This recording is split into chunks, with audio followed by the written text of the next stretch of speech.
সব পাই যাব কৰি আছোঁ। অৰুণাচলৰ পৰা খেদিলে অসমত অহাৰ সম্ভাৱনা থাকে, তাক আমি পৰীক্ষা নিৰীক্ষা কৰিব লাগিব। আমি সজাগ হৈ আছোঁ।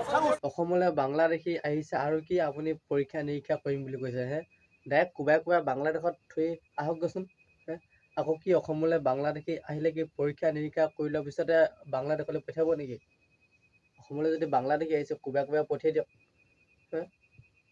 আপুনি কিন্তু অসমখন ৰখাতলৈ পঠিয়ালে এইবিলাক মন্তব্য দি আলে বালে মন্তব্য দি অসমৰ পৰা এটক বাংলাদেশী খেদিব পৰা নাই বৰ্তমান সময়লৈকে। খালি অকল এনে আবে যাবে আবুল তাবুল বকি থাকে।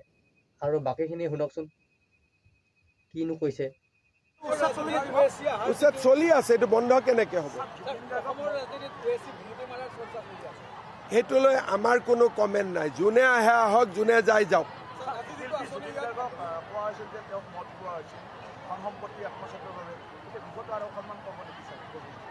মই যিমান দূৰ জানো, জুবিনে মদ নিজে খোৱা নাছিলে।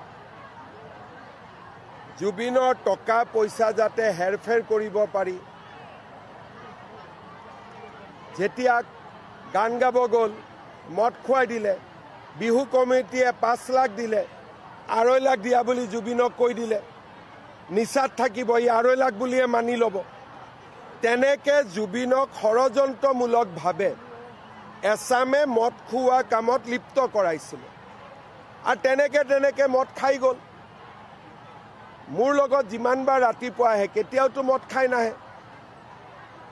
গধূলি যিবিলাক কথা কয় মদ খুৱাই দিয়া হয়। আৰু এতিয়া তদন্তত সেইটোৱে ওলাইছে যে জুবিনক মদ খুওৱা হৈছিলে, নিজে খোৱাৰ কথাটো নাছিলে। সেইকাৰণে মই ৰাইজক অনুৰোধ কৰিম, জুবিনক যাতে মদৰ লগত কোনেও এক কৰি নেপেলায়। কাৰণ সি নিজে মদ খোৱা নাছিল, জুবিনক মদ খুওৱা হৈছিলে। আৰু তদন্তৰ চাৰ্জশ্বিটত এই বিষয়ে আপোনালোকে বহুত কথা গম পাব। সেইকাৰণে জুবিনৰ সমাধিত গৈ যে এনে মদৰ বটল ঢালে, এইবিলাক চব ভুল।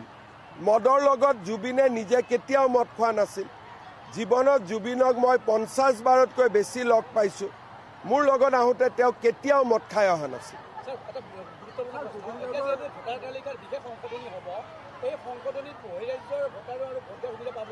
যদি কোনোবাই বহিৰাজ্যৰ পৰা আহি অসমক নিজৰ ইয়াতে পাৰ্মানেণ্ট ৰেচিডেণ্ট, ৰেলত চাকৰি কৰিছে, অইল ইণ্ডিয়াত চাকৰি কৰিছে, তাৰ নাম কাটিলে ইয়াত পাব, 2 জেগাত থাকিব নোৱাৰে। এইটো প্ৰক্ৰিয়া নাই, এইটোলৈ কোনো বিতৰ্ক নাই। কোনে নিজৰ জেগাত নাম কাটি আনি ইয়াত নাম লগাব? এটা আপোনালোকে প্ৰশ্ন সোধে, নিজে উত্তৰ দিয়াই নিজে হেডলাইন কৰে আৰু এটা বিতৰ্কৰ সৃষ্টি কৰি দিয়ে। এতিয়া পশ্চিমবংগত যাৰ নিজৰ ঘৰ আছে তাতে নামটো কাটি ইয়াত কিয় সোমাব? 2 জেগাততো দিব নোৱাৰে। মই চাম, মই চবৰে সময় আছে। মই অসমৰ মুখ্যমন্ত্ৰী হয়, কি কাম কেতিয়া কৰিব লাগে মই জানো। মোক যিসকলে হেঁচা দিব খোজে, হেঁচাৰ হিমন্ত বিশ্ব শৰ্মাই হেঁচাত কাম নকৰে। মানে কোনো হেঁচাতেই মই নাহোঁ। মই নিজৰ মতে, মোৰ নিজৰ এটা গতি আছে, নিজৰ চিন্তা আছে। মই নিজৰ চিন্তা আৰু গতিত আগবাঢ়োঁ। একো হাইজেক নাই, এতিয়াতো চব বুজি পাই গ'ল, এতিয়াতো চব পলালে, কোনো নাই, এতিয়াতো চব খালী হৈ গ'ল। এতিয়া এইটো চব পুৰণা হৈ গ'ল। আজিতো এইবিলাক চব গ'ল, মানুহে বুজি পালে যে জুবিনৰ সমাধিত গ'লে মদ খাবই। এইটো যে তেওঁৰ জীৱনৰ লগত নিমিলে মানুহে গম পাই গ'ল। জুবিনক ন্যায় যে অকল বিজেপিয়ে দিব পাৰে তাকো গম পাই গ'ল। কালিতো অখিল গগৈ ক'ত আছে? কালিতো গোটেই অসমতে অখিল গগৈ কোনেও দেখা নাই। কোনোবাই দেখিছে নেকি? তেওঁ মুম্বাইত গৈ শাৰদ পাৱাৰক লগ কৰি আছে অখিল গগৈ। কিন্তু মইতো লণ্ডনৰ পৰা হ'লেও জুবিনৰ জন্মদিনত আহিছোঁ, কষ্ট কৰি হ'লেও। বিজেপিৰ মেম্বাৰসকলে ব্লাড দিছে। আজি এইবোৰ ক'ত গ'ল? জাষ্টিছ ফৰ জুবিন বুলি অসমত যিসকলে চিঞৰ বাখৰ কৰি আছিল, যোৱাকালি দিনটো তেওঁলোকে কি কৰিলে? একাংশই জেনুইন মানুহখিনি কালি ব্লাড দিছে, কোনোবাই নাহৰ ফুল ৰুইছে, কোনোবাই বেলেগ বেলেগ কাম কৰিছে, কিন্তু যিবিলাকে অসমখন নেপাল বনাবৰ কাৰণে জুবিন অনুৰাগী হৈছিল সেইবোৰতো নোহোৱা হৈ গ'ল। কাৰণ সিহঁতে গম পালে যে মই থাকালৈকে নেপাল নহ'ব বুলি। এইবিলাকতো ষড়যন্ত্ৰ আছিলে না। কয় জুবিনৰ ধৰ্ম নাই, জুবিনটো শিৱ, মোৰ গাতে শিৱৰ টেটু নাই, ইয়াতে পোষ্টাৰ মাৰি থৈ দিছে মোৰ ধৰ্ম নাই, জাতি নাই। আৰে জুবিন হিন্দু আছিলে। এইবিলাক চিনেমাৰ ডাইলগটো নিজৰ কাৰণে লগাই লৈ গ'ল। এইবিলাকতো চব আৰু 10 তাৰিখৰ পিছততো আৰু মুখৰ মাত বন্ধ হৈ যাব। আমি যেনেকৈ তদন্ত কৰিছোঁ কাকো ৰেহাই দিয়া নাই।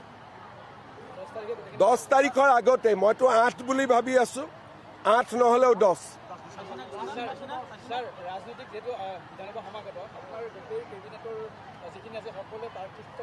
আপুনি ক'লে দি দিম, আপুনি যদি কয় দি দিম চবকে। সেইকাৰণে বিহাৰে অসমে, অসমততো আমি ক্লিন চুইপ কৰি লৈ যাম, একো নাথাকে। গৌৰৱ গগৈয়ে পাকিস্তানত গৈ ইলেকশ্যন উঠিব লাগিব, হাৰি যাব, হাৰিয়ে যাব 100%। কাৰণ অসমৰ মানুহৰ মেইন চিন্তা হৈছে মিয়াক লৈ। মিয়াক সমৰ্থন কৰা মানুহক অসমীয়াই ভোট নিদিয়ে।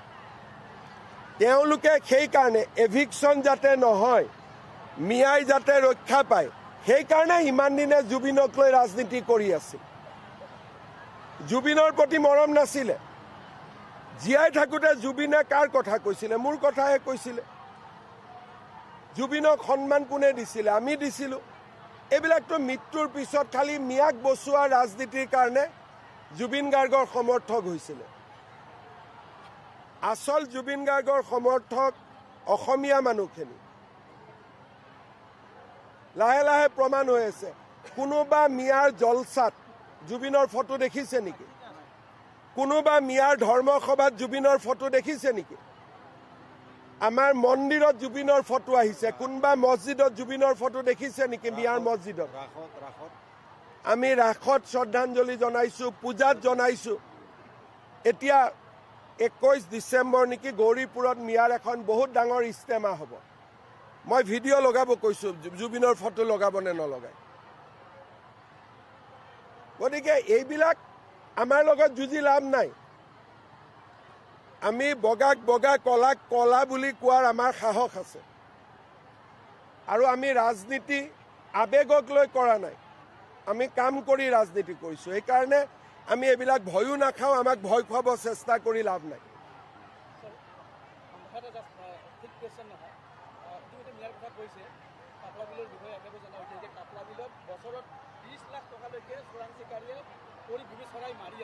লৈ যাম, ধৰি ল'ম, নাম তাম দিব। হ'ব, মোক ক'ব, মই ধৰাই ল'ম। নতুন SP আহিছে, SPক আপোনালোকে বস্তুখিনি বুজাই দিব।